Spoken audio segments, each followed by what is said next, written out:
Okay, as I'm editing this, there's appeared to be an update on the situation to a USA Today article that says that NASCAR, according to Max Marucci, who is a PR strategist that represents Brandenburg Motorsports, said that NASCAR provided written approval of the car's paint scheme and sponsorship. He said that they didn't freelance this, and that when the announcement was posted on social media yesterday, NASCAR then informed the team that it was still reviewing the details. Now, the leading holder of the LGBCoin, whose name is James Kotulas, sorry if I mispronounced that, he said that NASCAR approved the sponsorship deal contingent on the use of the LGB acronym rather than spelling out "Let's Go Brandon." Now, another very odd thing is that NASCAR has decided not to respond to multiple attempts to comment on the situation. Now, Mariucci followed up by saying that NASCAR provided a written approval for the sponsorship deal before Brown's team publicized it. He added that he didn't know where the disconnect was. "I don't know what happened, any internal conversations,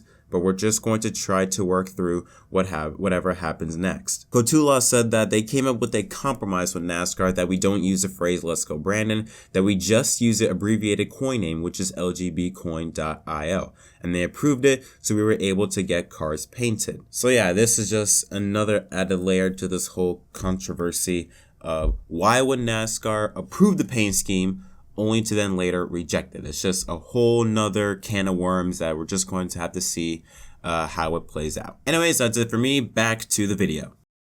Brandon Brown finally got a sponsorship for about 6 hours.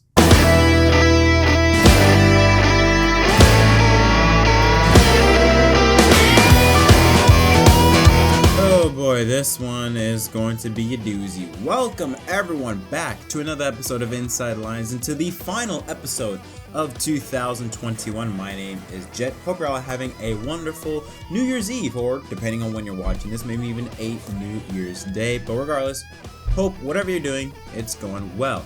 I've been out for about a month. Hi, hello, nice to see y'all. Hope y'all doing good. We have I want to say it's a big story. It's confusing. It's odd. It's controversial. And my favorite, it's political. Yay. Kill me. Anyways, all right. Let's talk about this. I'll give you the backstory on this one. Quick and easy. Brandon Brown. He became popular near the end or near the last quarter of 2021 after he won at Talladega and Kelly Stavas. The crowd were chanting F Joe Biden, Kelly Stavas. Tried to cover it up by saying, "Let's go Brandon," and then that's how this whole thing started. And since then, Brandon Brown, the one who has been affected the most by this, can't get any sponsorship, which is bad, especially for a situation like he's in, considering that him and his team, they're searching for sponsorship every single week. So for him to be in a situation where no sponsors want to work with him is not good at all. Now, he did put out a statement regarding this chant about a couple of weeks ago, saying how he hates that his name is being associated with this chant or is being a replacement for a cuss word. Basically, he wants nothing to do with them, wants nothing to do with politics. Well, yesterday, at the time of this recording, he got a full-time sponsorship, a crypto coin. Now that in it's not just a crypto coin, a meme crypto coin. Now that in itself is a quote unquote scammy. But regardless, that's not what the main issue is. The main issue is the name of the coin. LGBCoin.io, meaning Let's Go Brandon Coin.io. Yes, that's right. The same guy that denounced the name is now partnering with the name. Now, before anyone jumps on Brandon Brown, you have to look at it in this way. Don't hate the player, hate the game. Yes, Brandon Brown doesn't like that his name is associated with this, but at the end of the day, money talks. It's a business. As much as he hates it, in order for him to survive, because you have to understand, at the moment, no sponsors want to work with him. And this is a small team. This is not like a Hendrick or a Gibbs or even a Colleague Racing where they can, really survive without really any sponsorship. Or at least, they're not that big of a company where they'll just generally attract sponsors. No, they have to go out and search for sponsors week after week. When you're Brandon Brown, you kind of have no choice. You're backed into a corner. It's like, yeah, you want to get away from that name, But that name is the only way you're going to be able to survive in racing. So, I mean, you kind of have to take it. I don't blame him for doing what he did. I don't blame him. I don't think anyone should go after Brandon. However, what transpired from this announcement has gone completely off the rails. So Brandon Brown or Brandon Built Motorsports, they posted on their Twitter page announcing the partnership between the team and the Let's Go Brandon coin. Well, 6 hours later, Jim Utter from motorsports.com said that NASCAR has not approved the sponsorship paint scheme for the team to run in the 2022 season. Because of that means Brandon Brown currently at the moment has no sponsorship, which is very odd because for them to make this announcement, you would assume that NASCAR approved the paint scheme. So for them to say 6 hours later, which it's quite a long time. That's a good amount of time for them to say that, oh wait, no, it's not approved, raised a lot of eyebrows and created a lot of confusion. Bob Pockris, he dived more deep into this, talking about how there is a process that NASCAR goes through when approving a sponsorship, and that could take a couple of weeks or so. But what's very odd about this, a new layer to this story, is that Colin Fern, who works at Brandon Built Motorsports, tweeted this. They approved the sponsor and design whilst asking for more number contrast. So according to Colin, who works at the team, NASCAR already approved it, which makes no sense. Why would NASCAR approve a scheme just to then 6 hours later say that, oh wait, we didn't approve it?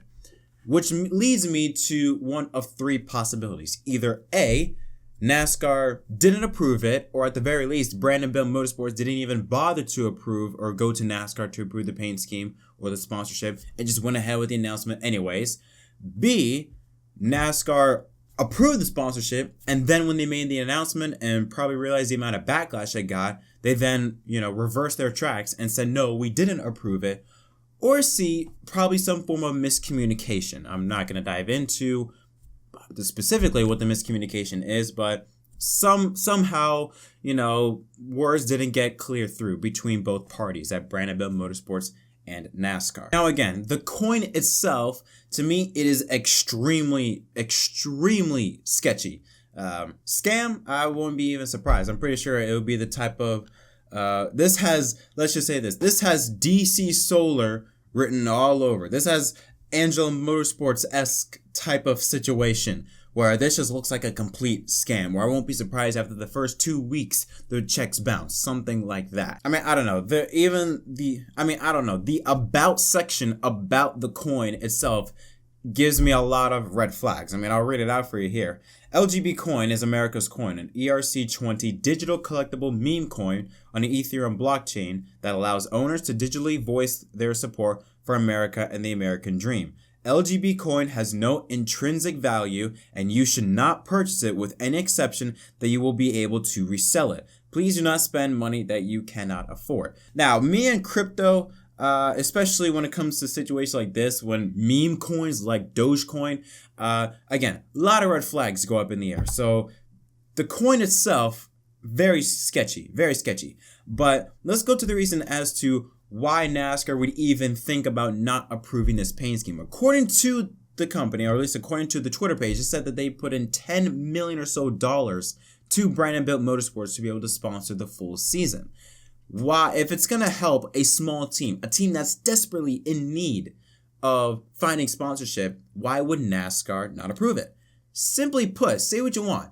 The LGBCoin, they say, oh, they're for the American dream. I think even one of the creators said that when they sponsor Brandon Brown, and when people say, let's go Brandon, they want them to think, let's go America. Which sounds nice, but let's be honest, they're a bunch of liars. I mean, if you go on their Twitter page and see, the likes and what they tweet out, they clearly are for the F Joe Biden type of vibe. They're not for the let's go America vibe that what Brandon Brown was preaching. I mean, for God's sakes, when you have 99.9% of America literally replacing F Joe Biden with Let's Go Brandon, yeah, there's no way you're going to be able to change the narrative of that one. But anyways, I digress. Why would NASCAR disapprove this paint scheme, or at least this sponsorship? It comes to a whole new shift in NASCAR's mindset in terms of political sponsorships. We saw in 2020 a lot of Trump sponsorships. Corey LaJoie in the Cup Series. I think Kyle Weatherman. I think in the 47 car in the Xfinity Series. They had the Back the Blue car. I think they ran at Homestead.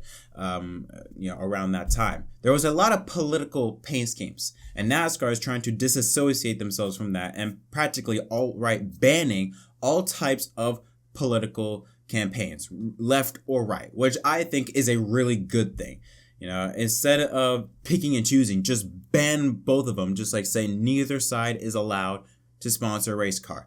And Adam Stern actually did tweet about this, saying that NASCAR is looking to ban all types of political campaigns at the racetrack. Now, even though that would only affect on track, off track, there would be no requirements. So a race car driver could still, make a commercial, sponsoring or promoting or endorsing a political political candidate or campaign, whatever like that. They can do that. That's an example. But on track, like, there won't be any political sponsorships, political campaigns, tents or shirts, none of that stuff at the racetrack, it looks like. Which again, it's good. I think this is a really good thing.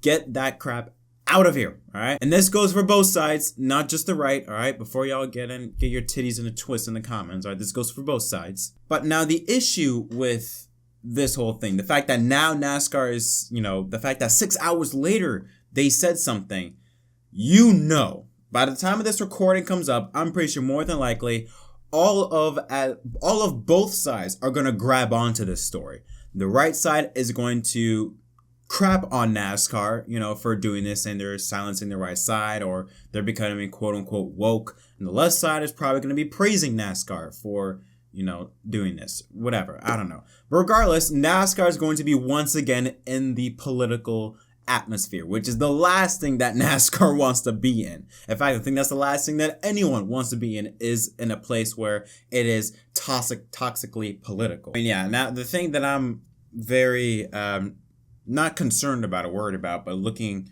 I guess you could say, interested is seeing how will this all play out. Will they eventually get it approved and LGBCoin, will get on the car? Or, will Brandon Brown and the team have to find a whole new sponsor? And the thing is, even regardless of what happens, the fact that NASCAR, the fact that they took 6 hours, which I'm kind of intrigued wondering as to why they took so long. And this whole, like, who is telling the truth? Did they get approved, or did they just do the announcement without even going through NASCAR's approval process, or what really went on, or if there was some form of miscommunication? More than likely, you're going to hear a lot of, let's just say, reaction from the fans in Daytona, more than likely. You're probably going to hear a lot of people chant, "Let's go Brandon," or do some form of political protest at Daytona. I won't be surprised if you see that happen as a result of this controversy taking place. But man, I'm very curious to see how this all plays out, because there are so many things that are confusing. There's nothing that we really know. We don't know. Again, we don't know who was, where, why would NASCAR say it wasn't approved, but a person that works at Brandonville Motorsports, Colin Fern, says it was approved. Why are we getting two completely different stories from two different sides? Like, why is that the case? And NASCAR's direction, what will that have an impact on, some of the fans, with them going the direction of banning all types of political campaigns or political sponsorships? And if that was the case, if they were going through that, that's another thing that makes it so confusing. If NASCAR is going to that direction of banning political sponsorships, why would this even be brought up? Why would the LGBCoin thing even be in consideration? That's the part that makes no sense. That's the part that what makes this whole situation so confusing. There's so many things that contradict each other that we don't know what the truth is. So again, we're gonna have to wait and see. And I am not here for it because I don't care. God, I hate politics. Anyways, that is going to conclude this episode of Inside the Lines. It's not the type of video I wanted to be coming back to, but it is what it is. What are your thoughts on this situation? Because I'm very curious, because there's a lot of confusion and there's been a lot of reaction from this story, so I'm really curious to hear your thoughts. Don't forget, of course, to leave a like and subscribe for more content. As always, use code RGN at checkout to get 10 to 30% off on any of your next G Fuel products. And until next time, my name is Jet from MDK, and I'll see y'all next time. I never switch sides, like even when I die, I'ma ride for the squad, let our ties in the